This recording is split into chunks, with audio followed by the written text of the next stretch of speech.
The morning the system broke, the vibration of my phone against the quartz kitchen counter did not startle me. It was 6:58 a.m. People who call before 7 in the morning are never calling to ask how you slept. The caller ID displayed First Meridian Financial Services, corporate line. I answered before the second vibration. This is Sloan. There was a brief inhale on the other end, controlled, but strained. Sloan, this is Daniel Whitmore, Senior Branch Manager downtown. Before I continue, I need to confirm you are somewhere private. I glanced around my silent kitchen. Stainless steel appliances. Clean marble floors. Order. Structure. Yes, I replied calmly. You can proceed. A pause. Our automated fraud division placed an emergency restriction on your profile at 3:12 a.m. There is a newly opened platinum tier credit account under your social security number. Current balance $100,000. Fully exhausted. I did not sit down. I did not gasp. I simply reached over and switched off the espresso machine. That's impossible, I said evenly. My credit files with all 3 bureaus have been frozen for years. I haven't applied for a card since I refinanced my property. I'm aware, Daniel said quietly. That's why I am calling you directly instead of routing this to a generic fraud queue. Silence settled between us. Who is in your lobby? I asked. Another pause. A man and 2 women. They are holding authorized user cards attached to the master account. They are requesting we lift the freeze to complete a wire transfer. I closed my eyes for exactly 1 second, and they identified themselves as. I asked. He cleared his throat. They claim to be your parents and your younger sister. The words landed without shock. Shock is for people who don't already understand the pattern. Do not release anything. I said. I won't. I'm coming in. The drive downtown took 17 minutes. Traffic lights, commuters. Normalcy. The world had no idea federal felony was unfolding over designer handbags and ego. When I pulled into the bank's executive parking lot, I recognized my father's black sedan immediately. My sister's oversized SUV was parked beside it, both positioned confidently near the entrance. They weren't nervous. That told me everything. Inside the building, polished floors amplified the echo of my heels. The morning staff was just setting up. 2 tellers were counting drawers, and there they were. My mother stood first, impeccably dressed. Cream silk blouse, expression carefully arranged into wounded maternal disappointment. Sloan. She exhaled loudly enough for the staff to hear. There was no need for theatrics this early. My father remained seated, glancing at his watch with irritation, as if this entire scenario were a scheduling inconvenience. My sister leaned against a marble column, scrolling through her phone, wrapped in a fresh camel wool coat that still held its crease stiffness. They looked composed, because they believed they had already won. I stopped 6 feet away. Good morning, I said. My mother's lips tightened. Your sister's design firm encountered a minor liquidity delay. We used your excellent credit profile to secure a bridge solution. Families support one another. You opened a credit line without my authorization, I replied. My father stood slowly. Don't dramatize it. The system approved it. We assumed you would prefer we handle it efficiently. And the wire transfer? I asked. My sister rolled her eyes. It's just the lease deposit. You weren't even using your credit. There it was, the entitlement of unused resources. Daniel appeared at his office doorway. Sloan, please. I walked past my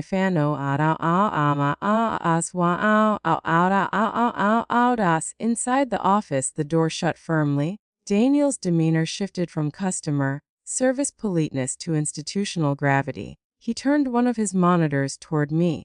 Here is the application file, he said. Name, Sloan Mercer, date of birth correct, SSN correct, contact number not mine. That's my mother's phone number, I said flatly. Daniel nodded. The 2-factor authentication codes were sent there. Show me the identity verification. He clicked another tab. A scanned driver's license filled the screen. My photograph, my name, but the address listed was my father's architectural firm. And the signature, not even close to mine. She didn't even attempt to mimic my handwriting. I murmured. Daniel leaned back. This escalates from family misuse to synthetic identity fraud and wire manipulation. Print everything, I said. He hesitated. Once I release the internal logs, this becomes an official criminal case. We are required to notify federal compliance. I'm not here to negotiate optics. I replied, I'm here to document facts. The printer began humming. While it worked, I scanned the transaction ledger on screen. 216,400, boutique furnishings, 11,200, luxury electronics, the 8,900, spa and wellness retreat, multiple high-end retail purchases, and at the top, pending wire, the 45,000, commercial account, destination Vanguard Interior Concepts, LLC, my sister's brand, new, design firm. They weren't borrowing. They were laundering. Daniel slid the printed stack into a manila envelope. The wire is canceled. The account is locked. The supplementary cards are permanently deactivated. Thank you, I said. And Sloan, he added, lowering his voice, they are insisting this was authorized. I picked up the envelope. They can insist all they like. God. When I stepped back into the lobby, all three looked expectant. My mother smiled. Cleared? No, I replied. Silence. The account is frozen permanently. The pending wire has been canceled. The charges are now classified as fraudulent. My sister's posture stiffened. My father stepped forward. Enough, he said sharply.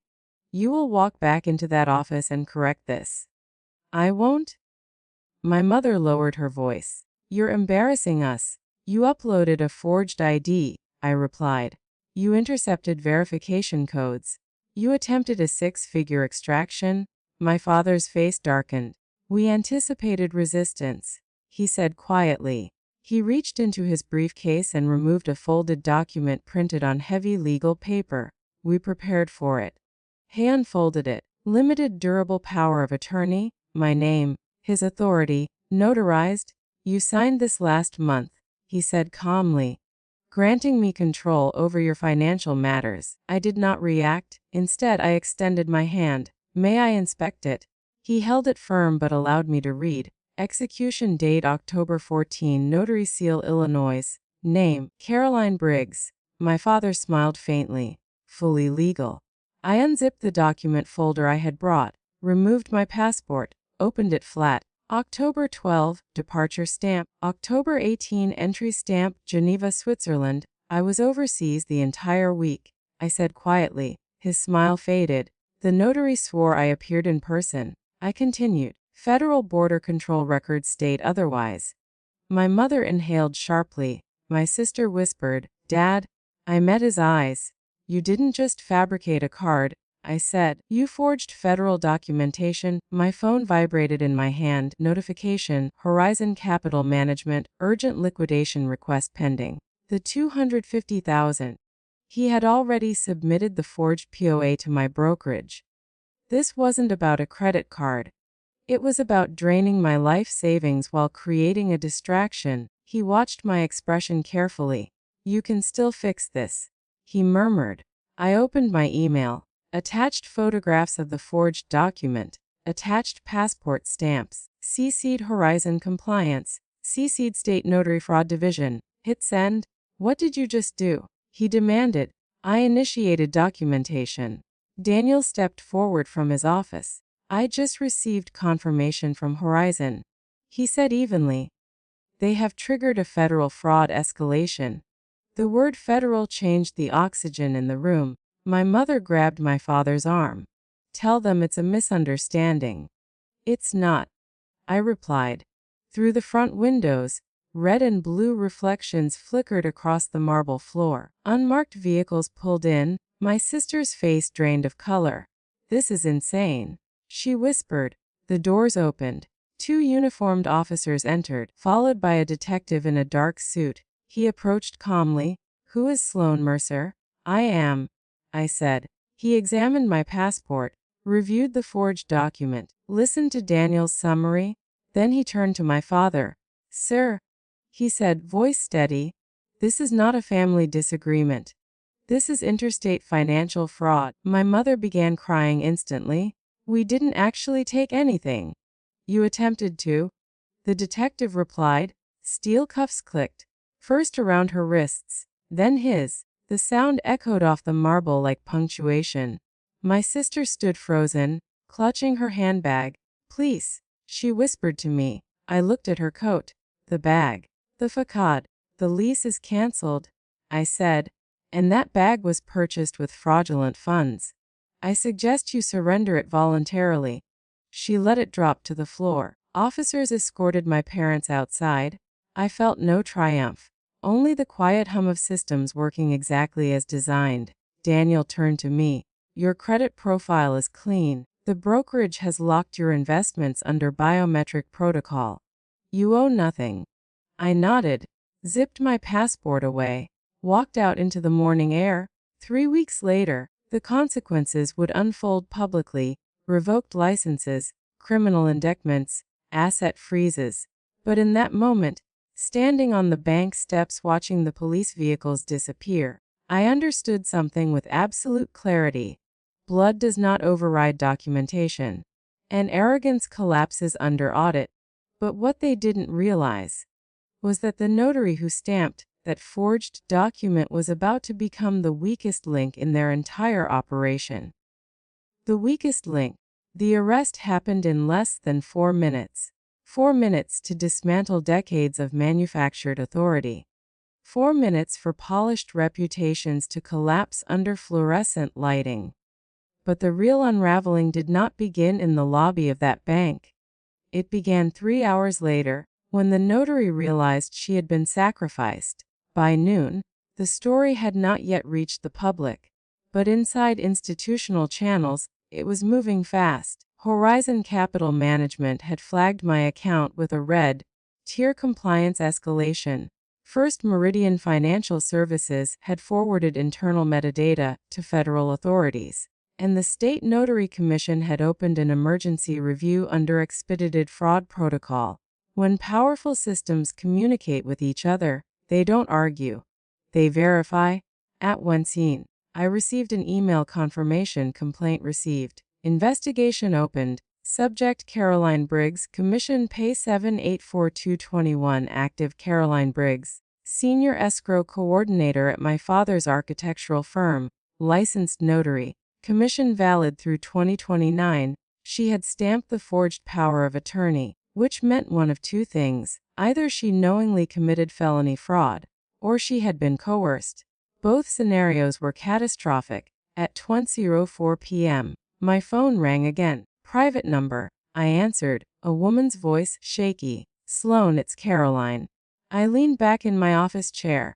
Yes, they just contacted me, she said breathlessly. The State Commission. They're asking about October 14th. They're requesting my notary journal and ID verification log. That's standard, I replied calmly. You weren't there that day, she asked. No. Silence. I was told. She stopped herself. Told what? That you signed remotely and that it was cleared by counsel. I closed my eyes briefly. Remote notarization requires digital biometric verification, live video recording, state registration, and timestamp logging, none of which existed in the document my father presented. They instructed you to stamp a document without my physical presence. I said. Yes, she whispered. And you did. I was told my job depended on it. There it was, the weakest link. Fear, Caroline, I said evenly. Federal border records place me in Geneva that entire week. When investigators compare that to your journal entry, they will see the inconsistency immediately. She began crying softly. I have 2 children, and you should consider what cooperation looks like, I replied, because this was no longer about anger. It was about leverage. By 40:30 p.m., local business reporters had begun making calls. Illinois' Department of Financial and Professional Regulation had issued a provisional suspension notice. My father's firm was listed under review. Professional boards do not wait for convictions. They respond to credible documentation. That evening, Caroline emailed me again. Attached, the screenshot of internal company emails, the timestamped instructions from my father, the subject line, "Need this stamp today." She approved it. The directive, "Do not contact her directly. Handle internally." He had created a paper trail. Arrogance does that. People who believe they are untouchable rarely delete evidence. The next morning, federal investigators visited the architectural firm. Caroline did not protect him. She surrendered her notary journal immediately. In the October 14th entry, my name was present, but the signature line was blank, because she had stamped the document first, intending to fill in details later. That single blank space dismantled the entire defense. When investigators subpoenaed surveillance footage from the firm's office lobby, they confirmed what my passport already proved. I was never there. By noon, Caroline's attorney contacted prosecutors offering cooperation. In exchange for leniency, the state commission revoked her license the same day. Public record, effective immediately. Meanwhile, my sister attempted damage control. She called me at 9:12 am. "Sloan, we can fix this," she said. "No. You don't understand. The landlord is threatening litigation. You signed a lease funded by fraudulent capital. Mom said you were an investor." I explicitly declined at Thanksgiving.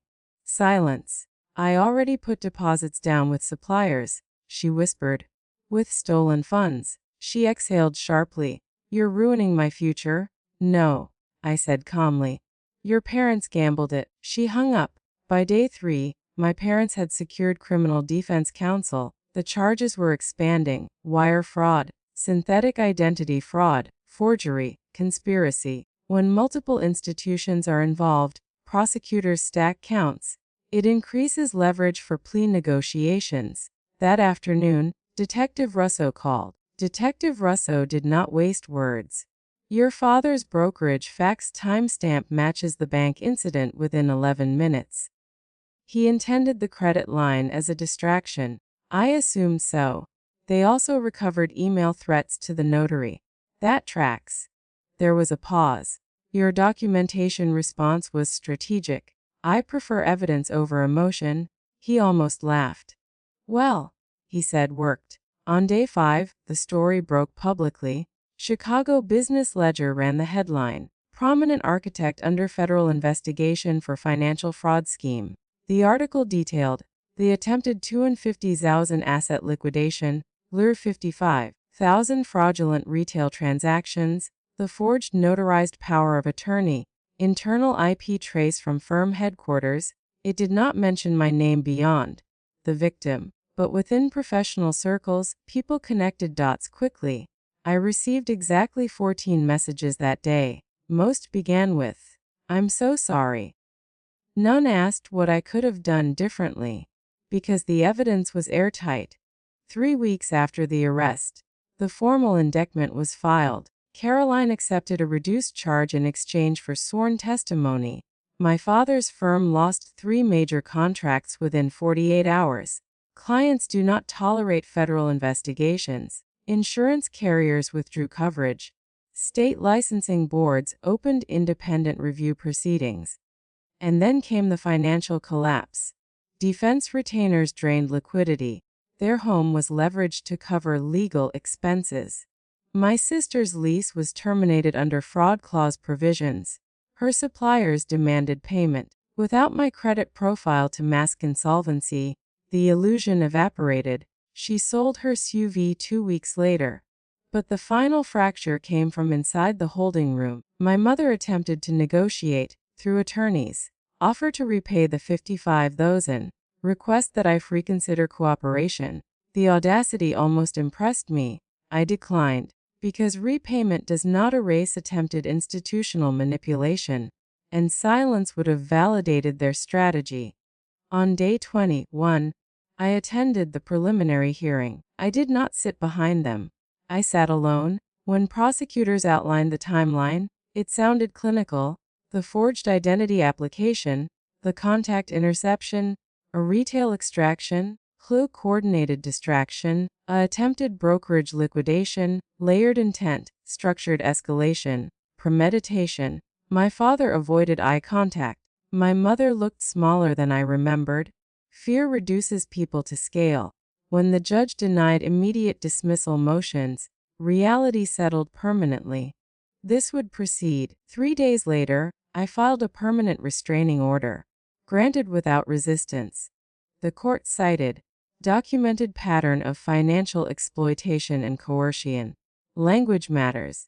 The system does not interpret emotion, it interprets proof. 6 weeks after that morning call, the architecture firm officially suspended operations. Licensing review pending criminal trial. Caroline testified under oath. Email records entered into evidence. The October 14th passport stamps became Exhibit A, 1 ink mark, 1 date, 1 continent away. Irrefutable. I often get asked, quietly, whether it was worth it, whether I could have handled it privately, whether public exposure was necessary. Here is the truth. They believed access to my financial identity was a family privilege. They believed I would choose peace over prosecution. They calculated incorrectly. Because systems do not care about shared DNA. They care about verifiable facts. And I gave them nothing else. 3 months later, my credit remained pristine. My investment portfolio grew. My brokerage added secondary biometric authentication voluntarily. My name appeared nowhere in the final press summary beyond victim fully exonerated. I did not celebrate. I simply moved forward. But closure is rarely quiet, because what I did not yet know, was that someone inside the brokerage compliance team had discovered a second anomaly tied to my father's attempt. Something larger. Something interstate. And it wasn't just about me. What investigators uncovered next suggested this wasn't the first time my father had used forged authority to access someone else's money, and I was about to learn just how deep the pattern really went. The pattern beneath the pattern. Fraud is rarely spontaneous. It is rehearsed, refined, repeated. I understood that instinctively the moment Detective Russo called me again, but this time, his tone was different, measured, interested. "Sloan," said Detective Russo, "we executed a forensic review on your father's firm's internal servers. And?" I asked. "We didn't just find your forged power of attorney." Silence. "We found 3 draft templates." My grip tightened slightly around my phone. Draft templates for what? Durable financial proxy agreements. Pre-formatted. Different names, different asset structures. Not random, not impulsive, prepared. "How many were executed?" I asked. "1 confirmed beyond yours," he said. "Possibly 2 more pending verification." The air in my office felt thinner. "Oh," I asked. "We're still confirming victim contact." "But Sloan, this appears systematic." Systematic? Meaning I was not a singular target. Meaning the attempt against me was not desperation. It was escalation. 2 days later, I was contacted directly by compliance at Horizon Capital Management. The call was secure, recorded. "We've completed expanded internal audits," the senior compliance officer said. "Your father submitted similar proxy documentation 3 years ago involving a retired developer." My heartbeat remained steady. "And?" "That liquidation went through." "How much?" $420,000. Silence stretched. "And the client?" "He believed he authorized limited oversight while traveling internationally." I closed my eyes briefly. Same structure, same timing, international absence, leveraged trust. Was it forged? I asked. "We can't confirm yet," she said carefully. "But there are irregularities." Irregularities. Institutional language for something smells wrong. The next morning, the retired developer contacted me directly. He had found my name in the public indictment. He wanted to compare timelines. We met at a private conference room downtown. He was in his late 60s. Controlled. Analytical. I never signed a full liquidation proxy, he said, but funds were moved. Yes, temporarily. Returned later with explanation of portfolio rebalancing. Classic. Extract. Use. Replace. Before suspicion matures. Did you ever physically appear before a notary? I asked. He paused. No. And were you out of the country when the transfer was processed? He looked at me sharply. Yes. Pattern confirmed. Detective Russo requested consent to examine that transaction more deeply. Subpoenas followed, and what they found was elegant in its cruelty. My father had exploited professional proximity. Architects handle large commercial escrow flows. Developers trust them. My father positioned himself as temporary fiduciary during travel contingencies. He used his in-house notary to validate emergency authority. Funds were shifted into holding accounts controlled by Shell LCs, used briefly, then restored, just enough to avoid complaint. Except with me, he had gotten greedy. 250,000 was not temporary liquidity, it was extraction. He assumed I would not challenge him. He assumed family loyalty would override scrutiny. He underestimated my documentation discipline. By week 8, federal prosecutors amended the indictment. Additional counts, additional victims, multi-state jurisdiction. The case moved from local enforcement to Federal Financial Crimes Division. Federal Bureau of Investigation became involved. When the FBI joins, timelines shift, resources expand, pressure multiplies. Caroline, the notary, updated her testimony. She admitted under oath that similar, remote confirmations had occurred previously under executive instruction. My father's attorney attempted damage control. He framed it as administrative miscommunication. He claimed good faith fiduciary confusion. But metadata does not miscommunicate. IP addresses don't improvise. Timestamps do not forget. My sister called again. This time not defensive, not angry, scared. They're interviewing former clients, she whispered. Less. They're asking about Dad's escrow practices. They should. You don't understand, she said. If this expands, everything collapses. It already has. She was silent. I didn't know. She insisted weakly. You didn't ask. That was the difference. Ignorance by choice is participation. Weeks later, forensic accounting reports were released. Over a 7-year period, of 4 instances of temporary liquidity extraction, with 2 forged proxy authorizations, while 1 successful long-term reallocation masked as consulting fees, a 1 failed escalation, mine total exposure under reviews 18 million. Not theft in 1 dramatic sweep, but controlled siphoning, professional camouflage. He had built an empire on temporary invisibility.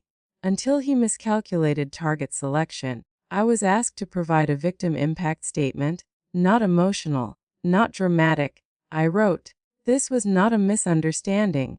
It was structured intent. The documentation trail reflects premeditated exploitation of institutional trust. Language matters. Courts do not respond to betrayal.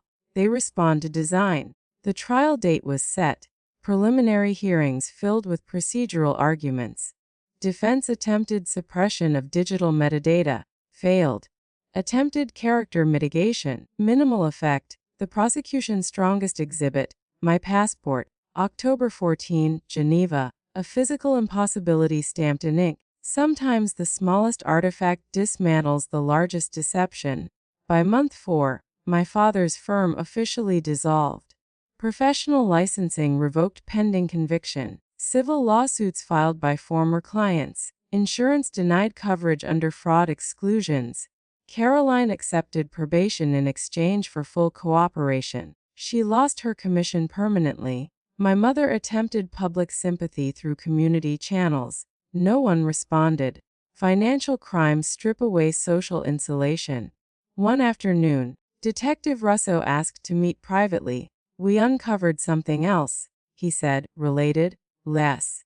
He slid a folder across the table. Inside draft entity formation documents, shell corporations registered in neighboring states, inactive, but structured. He had been preparing expansion, multi-state holding networks. If my brokerage transfer had succeeded, that capital would have seeded something larger. What stopped him before? I asked. Victims were too small to question, Russo said, and he always restored funds quickly. So I interrupted the rhythm.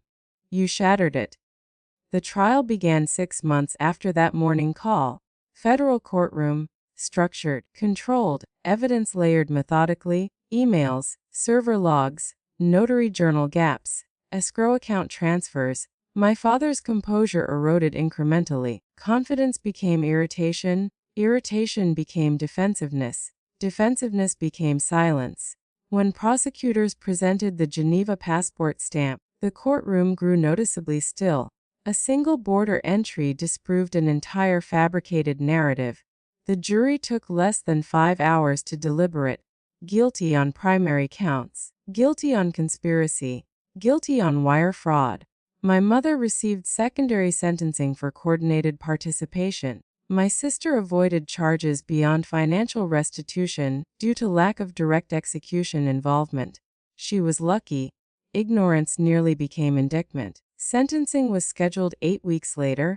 Federal prison time was inevitable. Asset forfeiture proceedings began. Homes, accounts, investment properties, liquidated. The empire built on controlled deception collapsed publicly.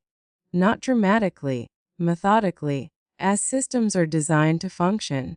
After the verdict, reporters asked whether I felt vindicated. I told them the truth. I feel precise. Because precision wins. Not anger, not outrage, not confrontation, documentation, audit, escalation, execution. But justice has layers. Because as asset tracing continued, one final anomaly surfaced. A trust account created in my name at age 22, dormant, small, unnoticed. Funded the same month one of the early liquidity transfers occurred. Amount A38 Solos earned, origin and escrow account linked to my father's firm. He hadn't just stolen. He had laundered through me. Positioned me unknowingly inside his network. Which meant something critical. If investigators interpreted that transaction incorrectly, I could become collateral. I stared at the forensic report again. My name. Linked. Timestamped. 7 years ago. He hadn't just used my identity recently. He had embedded it early. A contingency. An anchor. And now I needed to prove that I was never complicit. Because in federal court, proximity is risk. And someone in the prosecution office was about to ask a very dangerous question. If my father had secretly routed money through an account in my name years ago, could the system mistake me for an accomplice instead of a victim? The shadow in my name. Fraud leaves residue. Not always where you expect it. Sometimes it hides in places designed to look harmless. The dormant trust account in my name was exactly that, harmless on the surface, opened when I was 22, balance 38,000, no withdrawals, no activity, no notifications. It had sat there quietly for 7 years, waiting. The moment I saw the forensic accounting summary, I understood something chilling. This wasn't an accident. It was insulation. Detective Russo called the next morning. Detective Russo had the tone of someone walking carefully across thin ice. We need to discuss the trust account. I've reviewed the documents, I said. Good. Then you understand the optics. Optics. Institutional code for this could turn on you. The account originated from an escrow redistribution tied to your father's firm. He continued. Same week one of the developer liquidity events occurred. I had no knowledge of its existence. I replied evenly. I believe that, he said. But belief isn't admissible. Documentation is. That word again. Documentation. He wasn't accusing me. He was preparing me.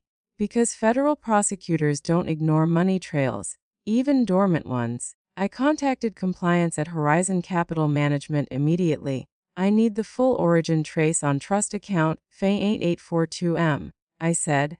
There was silence on the line. That account is inactive, the officer replied. I'm aware. You've never accessed it? I know. A pause. We will need to escalate this request internally. Please do, because escalation was now my shield. By afternoon, I received the origin file. 7 years earlier, escrow release, 420,000, reallocation, 38,000 transferred to minor trust vehicle, beneficiary listed Sloan Mercer, authorized signatory Richard Mercer. There it was. He had carved a portion from someone else's money, placed it in my name. Why? 2 possibilities. 1. Decamouflage, distribute funds across known entities to reduce suspicion.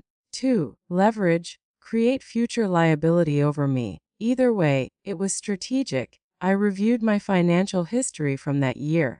At 22, I had just started my career, modest salary, no trust fund discussions, no paperwork presented, no signatures requested, which meant the trust was opened without my participation, and that meant something critical. Forgery had been part of his toolkit for much longer than we knew. 3 days later, a federal prosecutor requested a meeting. Conference room. Recorder active. She was direct. Ms. Mercer, were you aware of this trust? No. Did you authorize your father to open accounts in your name? Never. Did you receive any distributions from this account? No. Do you have access credentials? No. She studied me carefully. We need to determine whether this was a concealment mechanism or an intended future transfer. It was insulation, I said calmly. She tilted her head. Explain. He structured proximity. If investigations ever widened, my name appearing in early transactions could complicate asset tracing. It diffuses suspicion. She didn't respond immediately, but she wrote something down. Later that week, forensic auditors discovered something decisive. The trust account's mailing address was not mine. It was a secondary P.O. box linked to my father's firm. The contact email, an alias, not mine. The IP logs for account setup, internal firm server. He had opened it entirely within his control. I was the name, not the participant. That distinction mattered. Still, the risk lingered. Because prosecutors have to consider complicity before absolution. Even victims can appear structurally entangled. My attorney advised proactive transparency. So I did something bold. I requested immediate closure of the trust under court supervision, full transfer of funds into a frozen evidentiary holding account. No access, no benefit. I do not want $1 of that capital. I stated formally. That move changed the narrative. Because innocent people do not protect tainted funds. They relinquish them. Meanwhile, sentencing for my parents approached. Defense strategy shifted dramatically. They attempted partial admission, acknowledged administrative errors, blamed aggressive expansion stress, minimized intent, but the trust account resurfaced in proceedings. The prosecutor presented it as evidence of long-term structuring, pattern, not panic. My father's expression hardened when it was displayed.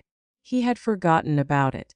7 years ago, he never anticipated forensic reconstruction at that depth. Time erodes arrogance. Metadata preserves it. My sister avoided public commentary entirely. She had taken a junior administrative job 2 cities away, sold her SUV, moved into a rental apartment. For the first time in her life, she was operating without scaffolding. We had not spoken in weeks. Until one message arrived. I didn't know he did that with your name. I responded once. He planned for contingencies. She did not reply again. Sentencing day arrived. Federal courtroom, quiet, controlled. My father received a multi-year sentence under federal guidelines. Financial fraud enhancements increased severity due to multi-victim exposure. Asset forfeiture ordered. My mother received a reduced, but custodial sentence for coordinated participation. When the judge referenced the trust account, he said something precise. This demonstrates premeditated infrastructure designed to diffuse liability. Infrastructure. That word lingered. Because fraud at this level isn't emotional, it's architectural. After sentencing, the prosecutor met with me briefly. You handled the trust issue intelligently, she said. I handled it transparently. She nodded. We will formally classify you as non-complicit. The funds will remain frozen pending restitution allocation. Good? No relief flooded me, just closure, structured, final. 3 weeks later, I received official confirmation. I was cleared of any financial entanglement. No civil liability, no criminal implication. My name formally separated from the fraudulent architecture. But something unexpected happened next. A journalist from Chicago Business Ledger requested an interview. Not about the trial, about the system. How did you respond so quickly? She asked. I didn't respond emotionally, I said. I responded procedurally. Most people would panic. Panic leaves gaps. She smiled slightly. Do you regret pressing charges? No, even against family? I held her gaze. Especially against family, because financial abuse disguised as loyalty is still abuse. And documentation does not discriminate. Months passed. The trust funds were redistributed proportionally to identified victims. The developer recovered partial restitution. Caroline relocated out of state. The architectural firm property was auctioned. My sister remained quiet. Life resumed its structured rhythm. But one evening, as I reviewed quarterly portfolio statements, I noticed something odd. A micro-transaction inquiry 1, flagged as an attempted verification ping. Origin an unfamiliar financial services platform. I froze, because verification pings test account access. Someone was probing, not aggressively, just enough to see if doors were unlocked. I contacted compliance immediately. IP trace returned from a neighboring state. Shell Corporation registration tied loosely to a dissolved LLC, once associated with my father's expansion documents. He was incarcerated, but networks linger. Systems remember templates. And somewhere, someone had tried to touch my account. Again, I stared at the compliance report. It wasn't large. It wasn't dramatic. It was subtle, which made it dangerous. Because infrastructure, once built, rarely dies completely. It mutates, and if someone else had inherited his methods, then this story wasn't finished. Not yet. If someone was still testing my accounts months after the conviction, then my father hadn't been acting alone, and the real architect might still be out there. The architect behind the architect. A $1 transaction is never about $1. It's about access. It's about mapping doors. And whoever initiated that verification ping wasn't testing my balance, they were testing my perimeter. When Horizon Capital Management sent the trace report, I studied it carefully. Origin Regional Fintech Clearing Network. Routing Intermediary Dissolved LLC Registry. IP Cluster Shared Commercial Server Block. Not random, not accidental, structured. My father was incarcerated in a federal correctional facility 3 states away. He had no digital access, which meant one of two things. Either someone had inherited his template, or someone had helped him build it in the first place. I contacted Detective Russo again. Detective Russo didn't sound surprised. I was waiting for this, he said. You were? I asked. Your father wasn't technically sophisticated enough to build shell routing chains alone. He understood structure, not code. So who built the infrastructure? We're looking at a financial consultant who worked peripherally with his firm for 6 years. A consultant. Of course, fraud at that scale rarely operates solo, it collaborates. 2 days later, Russo invited me to review supplementary case files. The name surfaced repeatedly. Marcus Hale, independent financial systems advisor, specialized in liquidity optimization, consulted with mid-sized firms on escrow efficiencies. His signature appeared nowhere on forged documents, but his consulting invoices aligned suspiciously with each liquidity extraction period. Timing rarely lies. Russo slid another file toward me. Email fragments recovered from archived servers. Subject line, layering strategy confirmed. Layering, a term used in money laundering to describe movement of funds to obscure origin. Marcus hadn't forged documents. He had engineered pathways, temporary holding accounts. rotational liquidity, entity stacking. My father had been the face. Marcus had been the framework. The one ping traced back to a fintech startup, Marcus quietly advised. He wasn't targeting me specifically.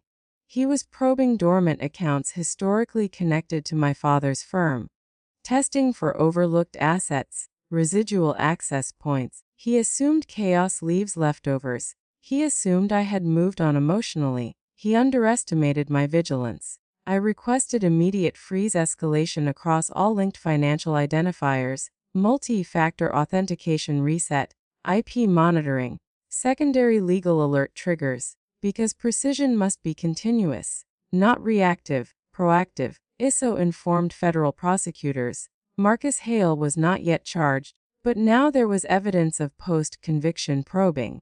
That changed things. When financial crimes extend beyond sentencing, investigations widen. Subpoenas were issued, server clusters analyzed, Marcus FinTech advisory contracts reviewed, and what investigators discovered reframed everything. Over a 5-year period, Marcus had consulted for 8 firms. 3 of those firms experienced temporary liquidity irregularities. Small, recovered quickly, never reported, because funds returned before clients detected anomalies. Marcus wasn't stealing directly. He was designing vulnerability, teaching executives how to move money quietly. Some resisted, some didn't. My father had embraced it fully. When confronted, Marcus denied intentional misconduct, claimed he offered only structural efficiency guidance. But efficiency doesn't require forged notarizations. Efficiency doesn't require P.O. box rerouting. Efficiency doesn't require 1,000 verification pings months after conviction. Digital logs contradicted his denials. He had accessed archived shell registrations 2 weeks prior, searching, looking for surviving nodes. The indictment expanded again. Conspiracy enhancement added. Marcus arrested on financial systems manipulation and accessory fraud charges. This time, it wasn't about family betrayal. It was about networked exploitation. Fraud scaled professionally. And suddenly, the story wasn't personal anymore. It was systemic. During Marcus' preliminary hearing, prosecutors presented a slide that summarized everything. Phase 1, liquidity borrowing, temporary relocation during client absence. Phase 2, structured layering, escrow splitting and trust vehicle distribution. Phase 3, expansion modeling, shell formation templates across state lines. Phase 4, aggressive extraction attempt. My brokerage liquidation. My case hadn't been random. It had been Phase 4. The first full extraction attempt. Had I stayed silent, the infrastructure would have matured, scaled, multiplied. The press returned. Chicago Business Ledger ran another headline. Fraud network architect arrested following expanded investigation. This time, my name wasn't framed as victim. It was referenced as catalyst. That distinction mattered. Because documentation doesn't just defend, it disrupts. Marcus eventually entered a plea agreement. Cooperation in exchange for reduced sentencing. He admitted to designing escrow layering models, admitted to advising, controlled risk extraction strategies, denied intent to permanently deprive. But intent is measured in design, and his designs enabled theft. With Marcus convicted, the final compliance audit closed. My accounts were declared permanently secured, no further anomalies, no residual nodes. The trust account funds were redistributed fully. The network dismantled, publicly, legally, irreversibly. Months passed. Silence returned, but it was different this time. Not the fragile quiet of denial, the structured quiet of resolution. One afternoon, I received a letter from the retired developer. Handwritten. Short. Your refusal to stay silent recovered more than money. I placed it in my desk drawer, because that was the truth. This had never just been about 100 zalozen, or 250 zalozen, or even 1.8 million. It had been about assumption. They assumed proximity equals permission. They assumed reputation equals immunity. They assumed family equals compliance. They assumed systems are too complex to challenge. They were wrong. I visited the federal courthouse one final time for Marcus's sentencing. I didn't testify. I didn't speak. I simply observed. When the judge delivered the sentence, he used a phrase that stayed with me. Financial crimes thrive on silence. That was the architecture. Silence. Not intelligence, not sophistication, silence. And I had refused to provide it. My sister wrote once more, months later. I'm rebuilding. Slowly. I responded. Build on transparency. It wasn't forgiveness. It wasn't reconciliation. It was instruction. Years from now, this story will be reduced to headlines and case summaries. Wire fraud, conspiracy, financial manipulation. But what I will remember is simpler. The sound of a printer in a quiet office. The click of steel cuffs. The stamp in my passport. The one ping. And the moment I chose procedure over panic. Because panic protects predators. Procedure protects proof. Today, my accounts remain secure. My portfolio grows steadily. Biometric authentication layered. Manual review triggers active. And every quarter, I audit myself. Not because I expect another attack, but because precision is discipline. And discipline is permanent. If you had discovered that your own family, and the consultant behind them, built an infrastructure to siphon money under the cover of trust, would you have exposed it publicly? Or would you have chosen silence to preserve appearances? Because the real question was never whether I could stop them, it was whether I was willing to dismantle the entire system they built, even if it meant standing alone.